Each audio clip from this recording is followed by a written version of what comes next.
Olá, alunos do nono ano, vamos iniciar a nossa videoaula para atualização do livro de arte.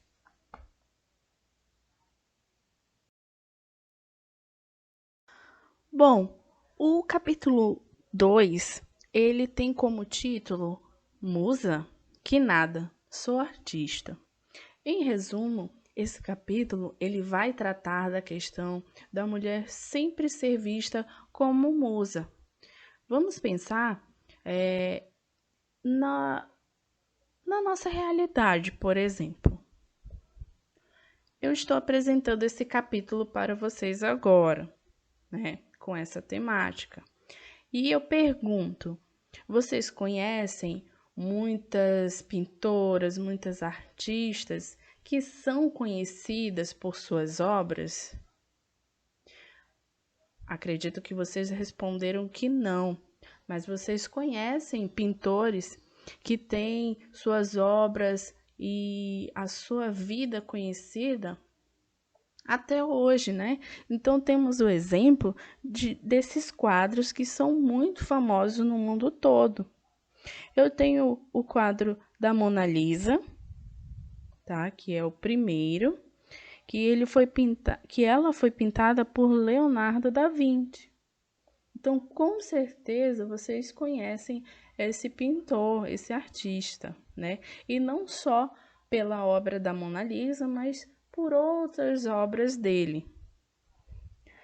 Ao lado, nós temos a Mulher com Chapéu, que foi pintada por Henri Matisse, tá? Então, já nesse segundo, já não é tão conhecido quanto Leonardo da Vinci, mas ainda assim, né, temos por mais famosos os pintores.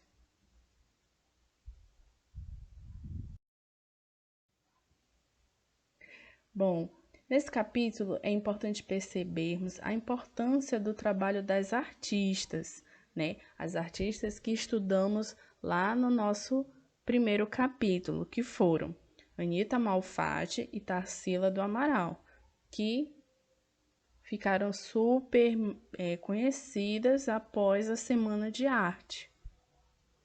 E se questionar por que a mulher permanece invisibilizada como artista e retratada apenas como musa. Aquela situação que eu expliquei desde o início. Vimos muito mais mulheres sendo, vou usar a palavra, taxada, né, como musas do que como artistas em si, né?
Temos aqui Tarsila do Amaral.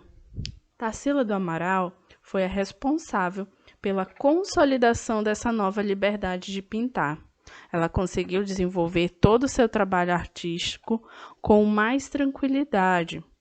Por que mais tranquilidade? A Tarsila do Amaral já veio bem depois da Anita Malfatti, tá? Já é de uma outra época, algo mais atual.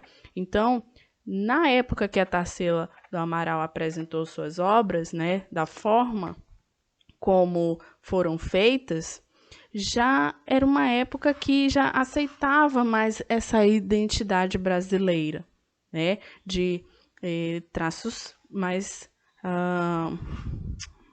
fora do padrão, vamos dizer assim, né? então mais coloridos também. Então ela teve essa tranquilidade maior para trabalhar dessa forma e ser reconhecida. Sua marca era inserir a cara do Brasil.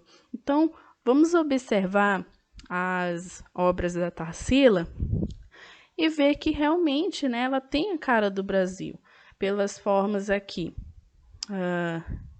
da paisagem. Olha só o primeiro quadro. O primeiro quadro, eu tenho certeza que vocês já viram em algum lugar, em algum caderno, né? Então, temos aí o cacto, que vai representar o sertão, o sol, né, representando o calor que tem aqui no Brasil, tá? Então, tem toda essa questão característica do Brasil. No segundo, também temos cacto, tá? Então, a gente percebe que ela tem essa inspiração muito vinda do Nordeste, né, do sertão brasileiro, tá? E a questão também muito do verde, né? Nós sabemos que a nossa região, ela é muito rica na questão de floresta, tá? A terceira obra de Tarsila, ela já expressa uma forma regional, algo mais das casas, né? E percebam também ainda que esse cenário, ele tenta fugir um pouco da questão do sertão, já não tem mais a presença de cactos, porém, percebam a forma como foram desenhadas as casinhas, né? Seguem um padrão do Nordeste também, com telhas de barro, né? Cores seguem um certo padrão, tá? Então, são essas características que a Tarsila do Amaral ela coloca em suas obras. Bom, então vamos ao exercício. Após comentarmos um pouco sobre cada artista, nós temos alguns exercícios no nosso livro. Então, no material de apoio, há 2 pequenos textos escritos por Tarsila sobre cada uma dessas obras. Recorte-os e cole corretamente nos espaços disponíveis perto das imagens. Depois compare-os com a descrição que você fez e a que seus colegas fizeram, observando se os textos se aproximam em alguma coisa. Então, você vai fazer essa atividade e aproveitar o espaço próximo dessas figuras, tá?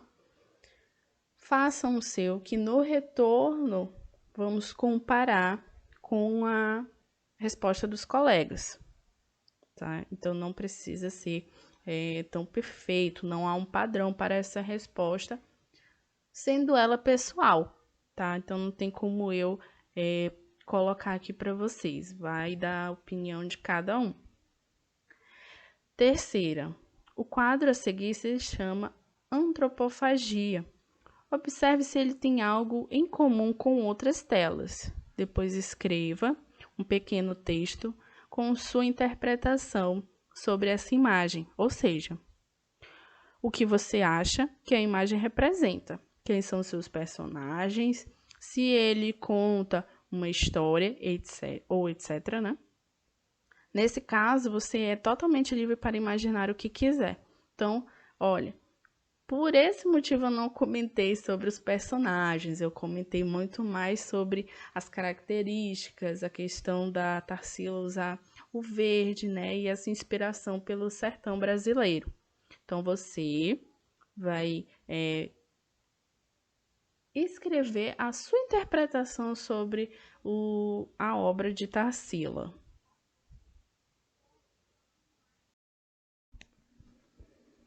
Bom, o próximo exercício, ele está na página 28. É um exercício de verdadeiro ou falso. Vamos ver cada uma das alternativas. Anita Malfatti, em 1914, foi a primeira artista brasileira a expor seus quadros em uma exposição. Falso, né? Ela não foi a primeira artista brasileira. Próxima. Assim como Anitta, Tarsila do Amaral passou uma temporada no exterior, estudando as vanguardas artísticas europeias. O que diferencia as duas artistas é a cor local que a Tarsila imprimiu às suas obras. Então, percebam que nessa questão, as duas artistas elas tiveram o mesmo estudo, porém a Tarsila ela teve essa identidade, ela adquiriu essa identidade de trabalhar mais as características brasileiras, né? Como eu havia falado sobre as obras da Tarsila. Próxima. As mulheres artistas viveram antes do século XX. No Brasil, eram classificadas como amadoras, pois amavam sua arte e se dedicavam plenamente a ela. Falsa, né? Porque as artistas, elas não eram amadoras, elas estudaram bastante as vanguardas artísticas europeias, né? Então, falar assim dá a entender que elas realizavam seus trabalhos apenas como passatempo, que não é verdade, porque elas procuravam se destacar na arte delas. Próxima. Ainda hoje, o trabalho de muitas artistas brasileiras fica restrito à reserva técnica dos museus, longe do contato com o público e permanecendo desconhecido da maioria das pessoas. Verdadeiro, né? Quando vamos ao museu, se vocês tiverem a oportunidade de ir, percebam que o cenário artístico masculino ele é muito mais presente, né? E acessível ao público do que o feminino. Próxima, mulheres como Abigail de Andrade, Julieta de França, Anitta Malfatti e Tarsila do Amaral não se contentaram com o lugar de musa inspiradora na arte e buscaram o protagonismo em suas ações, produzindo suas próprias obras e fazendo história. Verdadeiro, né? Como eu havia dito, e esse capítulo, né, também mostrou, justamente questionando essa musa inspiradora, essa expressão de musa inspiradora, né? Elas mostraram que elas também têm talento de serem artistas e se destacar na história. A próxima atividade, ela ainda está na página 28, tá? Fica logo abaixo da imagem do quadro da Tarsila do Amaral. Com base na leitura do texto e nos conhecimentos sobre a pintora Tarsila do Amaral, marque a única alternativa incorreta. Letra A. Reconhecida internacionalmente, Tarsila é um dos grandes nomes da pintura moderna brasileira. Essa tá certa, né? Os seus quadros são muito famosos em outros países. Letra B. Seus quadros influenciaram diretamente o movimento antropofágico. Também está correta, né? Já que, inclusive, uma de suas obras tem o nome de antropofagia. Letra C. Sua obra mais valiosa é o quadro O Homem Amarelo. Vimos lá no capítulo 1 que o Homem Amarelo ele foi feito pela Anitta Malfatti. Então, está incorreto, né? Então, a letra C é a que você vai marcar. E letra D, no século XXI, seus quadros continuam despertando o interesse do público. Verdadeiro, né? Também é uma frase correta, porque até hoje nós, se vocês tiverem a oportunidade de perceber em alguns ambientes, né, clínicas, nós conseguimos encontrar obras da Tarsila do Amaral.